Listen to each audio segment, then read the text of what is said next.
The wind howled across the snowy plains, shaking the windows of Tom's small wooden cabin. The planet's winter was long and cruel, and tonight was one of the coldest nights of the season. Tom sat near the heater, sipping hot broth and reading an old manual on machine repairs. His dog, a quiet old mutt named Bolo, lay curled at his feet. Then came a sound, not the wind, not the trees, a soft knock. Tom looked at the door, confused.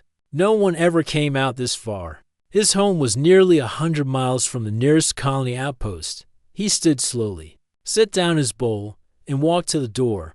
Another knock, this one weaker, cautious. He opened the door just a crack and peeked outside. At first, he saw nothing but falling snow. Then he looked down. There, standing barefoot in the freezing snow, was a small figure, a girl but not human. Her skin was pale silver, like moonlight, and her eyes glowed a soft blue. She wore only a torn piece of cloth across her shoulders. Her lips trembled. Her arms hugged her chest. She looked half frozen and fully terrified. Tom froze. His first instinct was to step back, grab his old rifle.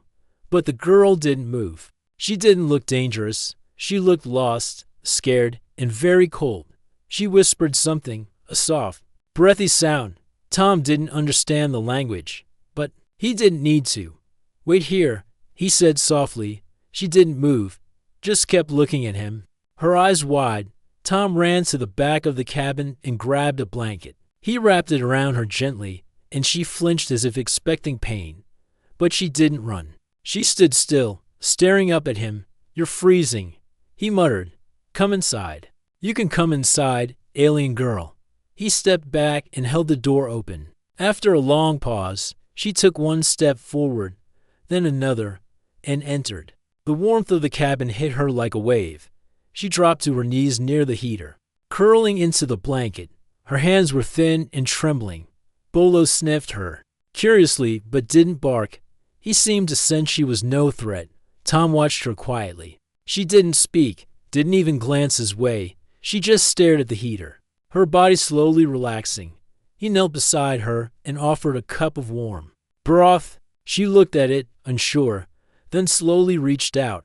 Her fingers brushed his, and he felt how cold she still was. She sipped the drink and let out a soft breath, like a sigh of life returning. "What happened to you?"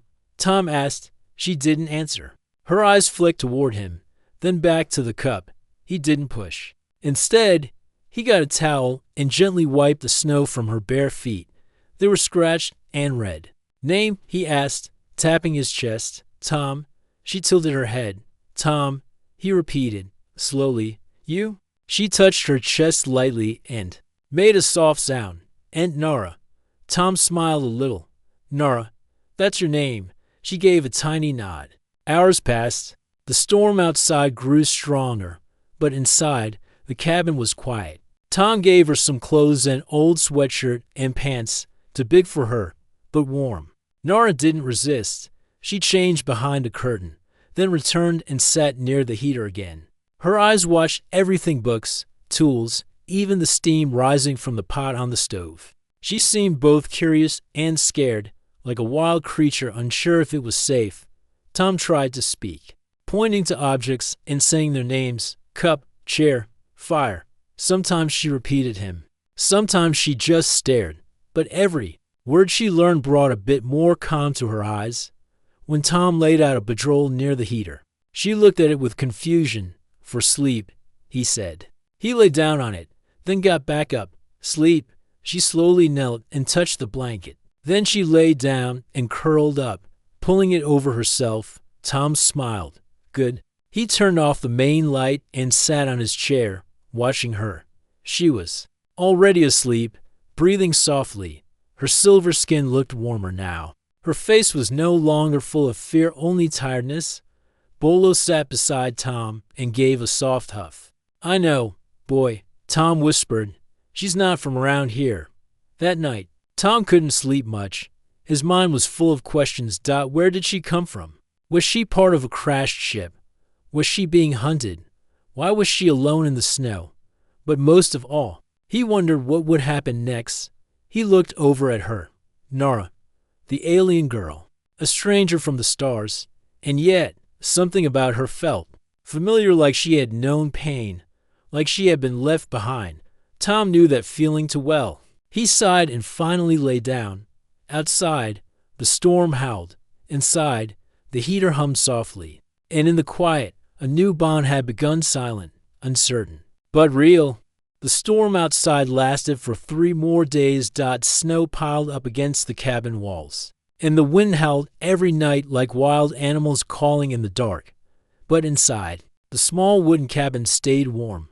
The heater never stopped humming, and the fire in the small stove burned steadily, casting soft orange light on the wooden floor. Tom had lived alone on this frozen colony world for nearly 3 years.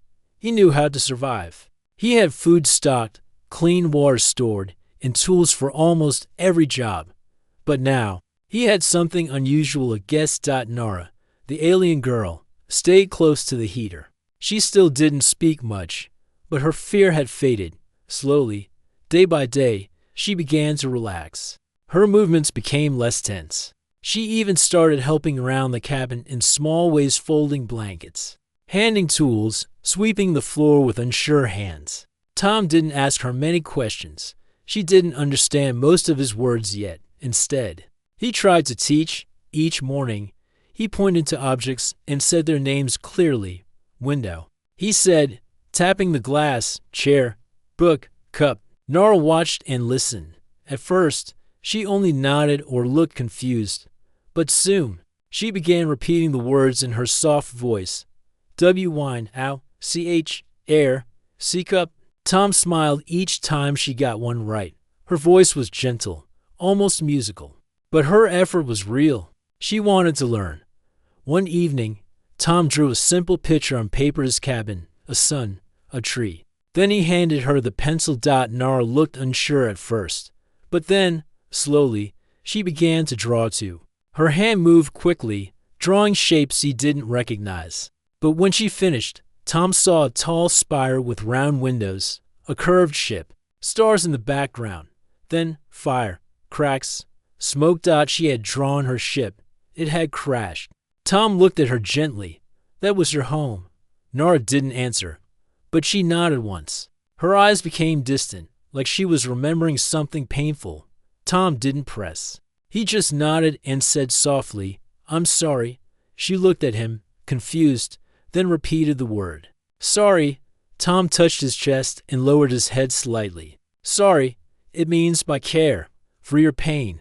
Nora watched him carefully, then gave a small nod. She said the word again, sorry, and this time it sounded clearer. As the days passed, Nora explored the cabin more. She found tools and examined them closely. Once, she surprised Tom by fixing a loose wire in the power box without being told. She pointed and said, bad spark, then smiled when the light returned. You're smart, Tom said. You understand machines. She nodded. Fix things. Tom chuckled. Good, I could use the help. Bolo, the dog, had also warmed up to Nora. At first, he had watched her from a distance, unsure, but now he followed her around gently, wagging his tail. Sometimes, she would scratch behind his ears, and he'd lean into her hand like he'd known her for years. Tom saw them one morning, sitting together near the window. Nora was humming softly, and Bolo had his head in her lap. It was a strange sight: an alien girl and an old dog, peaceful in the middle of a frozen world. But it felt right. That night, Tom cooked a simple dinner: vegetable stew with dried meat. He offered her a bowl and said, food. Nora took it and repeated the word, food. She ate slowly, carefully, like every bite was something precious. Then she said, thank you.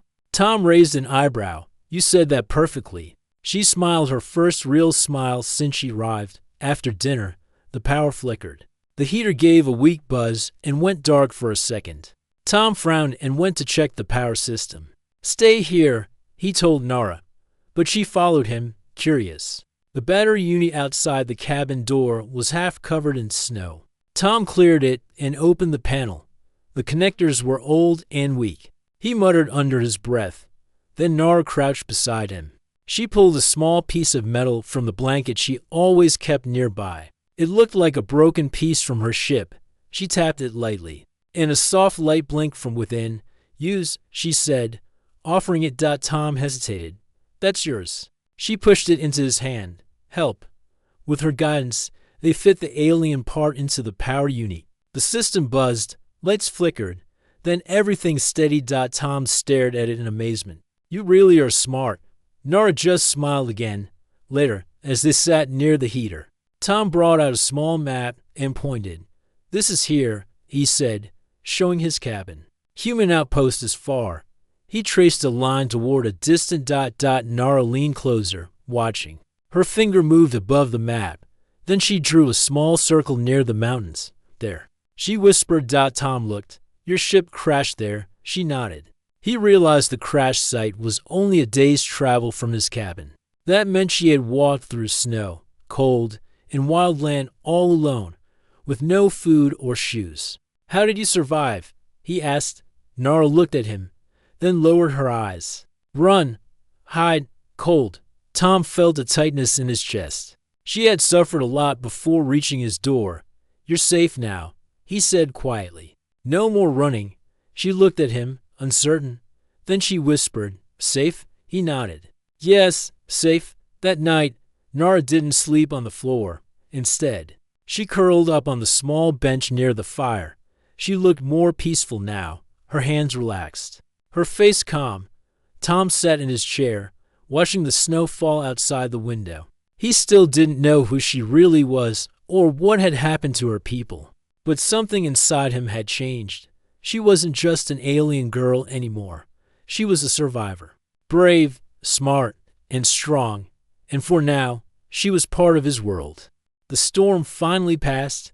The sun peeked through thick clouds, making the snow shine like silver dust. The frozen forest stood silent outside, covered in white. It looked peaceful now, but Tom knew the cold still had sharp teeth. Spring was months away. Inside the cabin, things had changed. Nora was no longer the silent, shaking girl who had first appeared at his door. She was still quiet. Yes, but now her eyes watched everything with curiosity, not fear. She spoke simple words, helped with tasks, and had begun to show small bits of emotion, a smile, a gentle laugh, or a thoughtful frown. Each day, Tom and Nora worked together. He showed her how to chop firewood, fix a broken pipe, or check the solar panels. She showed him how to repair wires faster, how to use some of the strange tools from her blanket, and how to spot signs of bad weather by the way the wind moved. But something still lingered in her eyes, something hidden. One morning, while Tom checked the solar panel cables outside, he heard a soft voice behind him. Tom, he turned. It was the first time she had spoken his name clearly. He smiled. Yes. Nora pointed to the flat open snow near the edge of the trees. Draw. Draw, he repeated. She nodded. Come. He followed her, curious. Nora knelt down and began to draw shapes in the snow with a stick. She worked quickly, like she had done this before. At first, Tom saw simple shapes, circles, lines, stars. But then, the drawings began to tell a story. She drew a tall ship with smooth sides and a wide bottom. It floated above the ground. Then she drew smaller figures around at her people. They looked like her, slim, long arms, big eyes. Then came the next picture, fire in the sky, the ship falling. A loud crash. Tom crouched beside her, watching. He said softly, That's your ship. She nodded. Next, she drew tall creatures different from her kind. These had hard shells, sharp arms, and strange eyes. Nora's hand moved faster. The creatures attacked her people. The ship was burning. Her people ran. Some were taken. Some fell. She stopped for a moment. Her hand trembled slightly. Then she drew herself alone, running through trees, hiding, sleeping in caves. Cold, hungry, afraid. Tom understood now. The crash wasn't an accident. Her ship had been attacked, and Nora had escaped alone. He felt his chest grow tight. I'm sorry, he whispered. Nora didn't look at him, but she said quietly, All gone. Tom placed a gentle hand on her shoulder. You're not alone anymore. She looked at him then. Her eyes soft. Safe. Here. He nodded. Yes, safe. Later that day, they sat by the fire. Nora held one of Tom's books, an old picture book about space exploration. She flipped the pages slowly, staring at the images of Earth, stars, and early human ships. Tom pointed to one picture. Earth. My home. Nora looked at him. Home. He nodded. Yes. You had home too. She paused, then pointed upward. Far up sky. Tom smiled gently. We come from different stars, but now we're here, together. Nora closed the book and hugged it gently. Tom saw that she held it the way someone might hold a memory. The next morning, Tom found Nora outside, fixing a broken drone. It was one of his old scout drones, rusted and unused for months. He had given up on it, but Nora had taken it apart, cleaned the pieces, and was putting it back together with both human tools and a few alien parts. Where did you learn that? Tom asked. Nora replied, Ship school. Learn to fix. Tech. You were a technician. She tilted her head. Fix many things. I like machines. They do not lie. Tom understood what she meant. Machines were simple. They didn't hide truth or show hate. They were calm, like her. Together, they finished the drone repair. When it hovered in the air for the first time, Nora clapped softly and smiled wide. Tom laughed. Well done. It was the happiest he had seen her. That night, the cabin lights flickered again. The battery was still weak. Nora suggested they use more parts from her crash site. It's not far, she said. Can go. Tom looked at the map. The site was near the edge of the mountains. About a day's walk. It's dangerous, he warned. Nora shook her head. I go. I no way. Tom didn't like the idea of her going alone. He had a better plan. We both go. But not yet. We wait for calm weather. Nora smiled. Together. In the days that followed, Nora and Tom prepared supplies. Tools, food, extra blankets.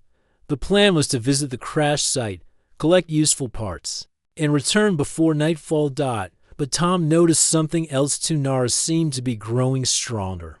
Not just physically, but inside. She no longer jumped at small noises. She laughed more. She asked questions. She even taught him a few words in her own language, soft sounds that felt like songs. One night, she looked up at the stars through the window and whispered a word he didn't know. It sounded like Joran. What does it mean? Tom asked. Nora hesitated, then said, Home, sky, lost. Tom repeated it softly. Joran. She gave a small smile. You say good. A few days later, Tom woke up early. Nora was already awake, standing by the door, dressed in her warmest clothes. She looked at him and said one word, ready. He nodded. Together, they stepped out into the cold morning, snow crunching under their boots. They were going to the place where her past had ended, and maybe where something new could begin. The sun had not yet fully risen when Tom and Nora left the cabin. The sky was gray, and the trees were covered in snow, silent like stone statues. Bolo stayed behind, resting by the fire. The world was cold, but calm, good weather for travel. Tom carried a small pack filled with tools and food. Nora walked beside him, her sharp eyes scanning the trees, always alert.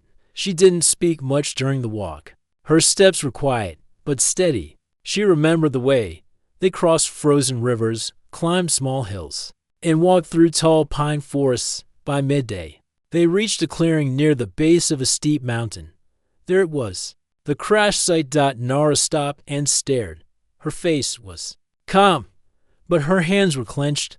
The remains of her ship lay scattered across the snow. Metal pieces were twisted and blackened. Some parts were half buried under white snowdrifts. Tom saw broken panels, strange tools, and shattered lights. The main body of the ship had cracked open, as if it had hit the mountain hard. Tom whispered, This is where it happened. Nora nodded. Here, fire, attack. She stepped forward and knelt near one piece of metal. She brushed off the snow gently and revealed a glowing blue device still alive with soft light. Power core, she said, still working.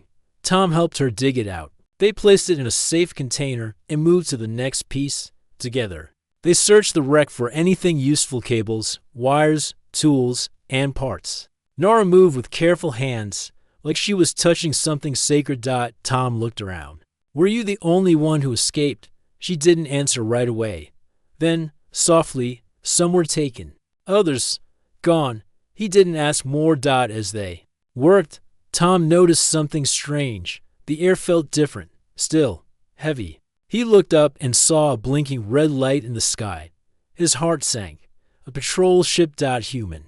He grabbed his comm device and heard static. Then a clear voice. This is Patrol Ship 7 calling ground signal. Please identify. Tom quickly responded. This is Tom Ward, civilian engineer. I'm outside my cabin collecting materials. No emergency, just salvaging old wreckage. There was silence for a moment. Then the voice returned. Firm, confirmed, Mr. Ward. We've detected unknown tech signatures. Prepare for inspection. Tom looked at Nara. She had gone still. Her eyes locked onto the red blinking light in the sky. No. She whispered, Bad, not safe. Tom frowned. They're just patrol. They help. Nara shook her head quickly. Not these. He saw the fear in her face. It wasn't panic, it was memory. She had seen ships like that before, and they hadn't come to help. They packed quickly. Tom wrapped the glowing power core in thick cloth. Nara tucked several tools and devices into her small pack, but as they turned to leave, the sound of engines grew louder. The patrol ship was landing. Hide, Nara whispered. Tom grabbed her hand. Follow me. They slipped into the trees, hiding behind thick snow-covered branches. The patrol ship lowered onto a flat section of land. Its engines blew snow in all directions. Two figures stepped out, humans in dark armor, faces hidden. Behind glass visors, they carried scanners and something else. Weapons. Tom narrowed his eyes. They looked more like soldiers than helpers. Nara whispered, same before. Took people. Asked questions. Hurt. Tom's jaw tightened. The soldiers moved toward the wreckage. Scanning the ship remains. One of them picked up a piece of alien tech and spoke into his comm. Confirmed. Non-human tech present. Possible survivor nearby. The other soldier pointed to the ground. Tracks. 2 sets. Fresh. They're close. Tom pulled Nara deeper into the woods. They moved quickly, but quietly, keeping low. Tom knew the forest well. He led them through narrow paths and hidden corners. After half an hour of walking, they stopped near a rocky hill. We can't go back to the cabin, Tom said. They'll check it. Nara looked around, thinking. Then she said, Cave, north, safe. You sure? She nodded. Used it. When I was hiding before, they reached the cave by sunset. It was hidden behind a curtain of vines and frozen moss. Inside, it was cold but dry. The walls were smooth, shaped long ago by water or wind. Tom lit a small heater. Nara placed the power cord gently on the ground. It gave off a soft blue glow, lighting the cave with calm light. For a while, they sat in silence. Then Tom spoke. They're not here by accident. Someone must have sent them. Nara nodded. They hunt, not for help, for power. Tom stared at her. You think someone in the human colonies knows about you? About your people? She looked at him and said, Some humans want control. My people, we have tech they want. Tom sighed. I never thought my own kind would do something like that. Nara placed a hand on his arm. You are different. He gave her a small smile. So are you? That night, Tom couldn't sleep. He listened to the wind outside the cave. His mind raced. What if the soldiers followed them? What if they searched the whole forest? He didn't have weapons strong enough to fight them. And Nara, she had already suffered enough. He looked at her, sleeping beside the glowing core. Her breathing calm and steady. He made a promise to himself. He would protect her.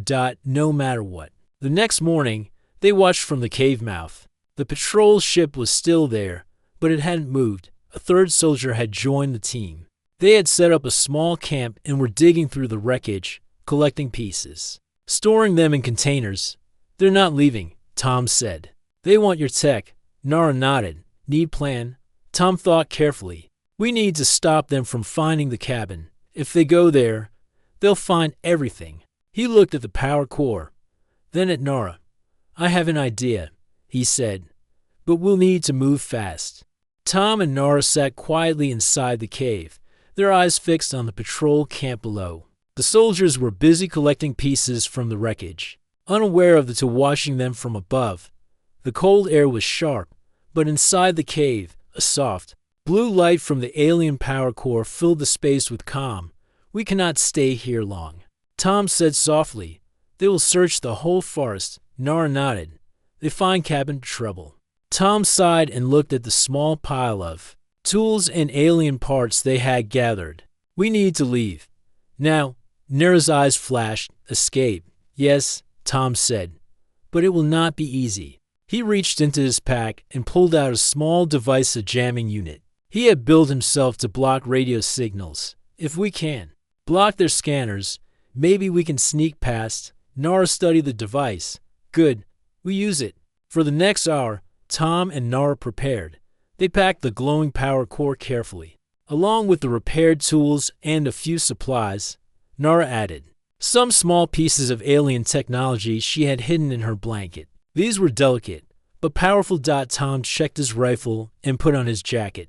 We leave at night. Darkness will help. Nara nodded and tightened the straps on her boots. As the sky turned dark, they slid from the cave quietly. The snow muffled their steps. The patrol ship's lights blinked in the distance like eyes watching the forest. Tom turned on the jamming device. It hummed softly and sent out a low pulse. For a moment, the red blinking light from the patrol ship flickered and went out. They won't see us, Tom whispered. Nara smiled. Good. They moved quickly but carefully through the forest. The trees were thick and the snow deep, but Tom knew hidden paths that led back toward his cabin without crossing open ground. The silence around them was heavy. Every crack of a branch or rustle of leaves made their hearts race. Suddenly, a noise broke the quiet. A distant bark.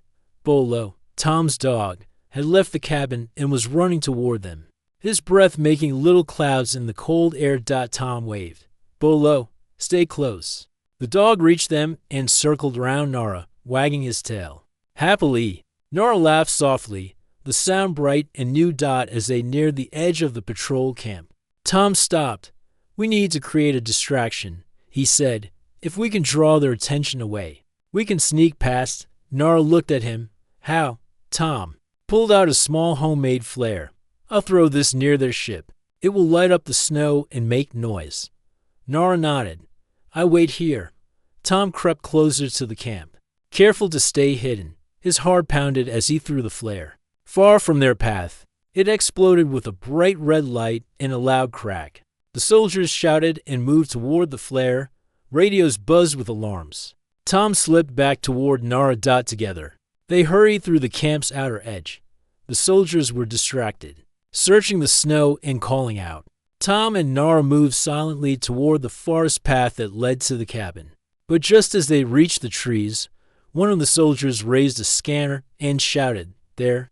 Movement near the tree line. Tom pulled Nara down behind a bush. The scanner's light swept over them, but missed by inches. Hold still, Tom whispered. Nara's breathing was fast but quiet. The scanner light passed, and the soldiers moved on. Confused, Tom smiled quietly. That was close. Back in the forest, they ran faster. The jamming device still hummed, keeping them hidden from the patrol's radios. After nearly an hour, they reached a small frozen creek. Tom's cabin was still far, but the path was safer now. Suddenly, Nara stopped and pointed. Wait, Tom looked ahead. A bright light moved quickly. It was a small drone, one of the patrol's scout machines. The drone's red eye scanned the area. If it found them, the soldiers would know. Tom thought fast. We need to stop it. He pulled out the alien device Nara had given him earlier, the one she said could create an energy shield. He activated it, and a soft blue glow formed a small dome around them. The drone's sensors beeped and flickered, but could not see inside the shield. Nara smiled. It works. The drone hovered near them, confused. Then it flew away, searching elsewhere. Tom turned off the shield. Finally, they reached the edge of the forest and looked toward the distant lights of the colony outpost. It was still a long way, But they were safe for now. Nara looked at Tom. Thank you for saving me. Tom shook his head. No, we save each other. She smiled, brighter than before. Together. That night, in the safety of a hidden shelter, near the outpost, Tom and Nara rested. They shared stories in simple words. Tom spoke of his home, his lonely life, and the cold planet. Nara shared memories of her people, how they lived in the stars, their technology, and the attack that destroyed everything. Tom listened carefully. The more he learned, the more he understood her pain and strength. We will find a way, he promised, to protect you, to protect your people. Nara nodded, hope shining in her eyes for the first time. The next morning, Tom prepared to return to his cabin. He looked at Nara and said, "Stay here. I will come back with supplies." Nara smiled softly but said, "Not alone." Tom hesitated, then nodded. Together, they set off toward the mountains again, stronger and more determined than ever. The journey to the mountains was hard, but Tom and Nara moved steadily. The snow grew deeper, and the air colder as they climbed higher. Yet, the sun shone warmly through the clouds, giving them hope. Tom carried their supplies carefully.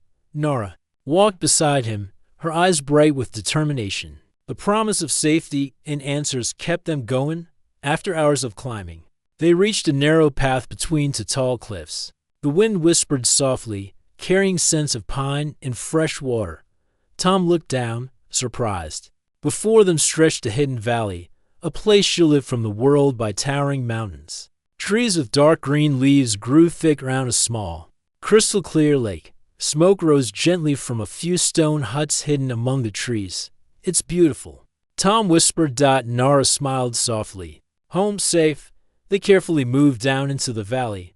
The air was warmer here, protected from the cold winds. Nara's steps quickened as she recognized signs along the path, markings carved into stones and trees, symbols she knew well. Tom noticed her excitement but said nothing. He was just glad she was happy. As they neared the stone huts, a group of figures stepped forward. They looked like Nara, slender, silver skin, glowing blue eyes. Some were young like her, others older and wise. They wore simple clothes made from soft fabrics and carried small tools. Nara's face lit up. She ran forward and was embraced by a tall woman with kind eyes. The others gathered around, speaking softly in their melodic language. Tom watched quietly, feeling both out of place and amazed. One of the older aliens stepped toward him and spoke in careful, broken English. "You human, friend?" Tom nodded. "Yes, friend." The woman smiled. "Thank you for bringing Nara." Nara turned to Tom, her eyes shining with tears. "Family, here." Tom smiled warmly. "You're safe now." The aliens led them to one of the huts inside. The walls were decorated with glowing symbols and soft lights. A small device sat on a stone table, a beacon, pulsing gently with blue light. "This is the call," said the elder. "Sent to find us." Nara activated it. Tom looked closer. The beacon was old but still working, sending a message out into space. It was a sign of hope. Nara touched the beacon gently. "Wait, others." Days passed in the hidden valley. Tom helped the aliens repair their technology and prepare food. Nara reunited with her people, sharing stories of her time with Tom. The aliens were cautious but kind. They had been hiding for many years, afraid of the hunters who destroyed their ships. Tom learned that Nara's people were peaceful explorers. They traveled the stars to learn and share knowledge. Their technology was advanced but made to help others, not to harm. One evening, as the sun set behind the mountains, Tom sat beside Nara near the lake. The sky was painted with pink and orange. Nara looked peaceful, her fears slowly fading. "Will they come?" she asked softly. "The hunters?" Tom shook his head. "Not here. This place is hidden." She smiled faintly. "We can live together." Tom reached out and took her hand. Yes, together. But Tom knew the world outside the valley was still dangerous. The hunters were out there, and humans who didn't understand might come looking.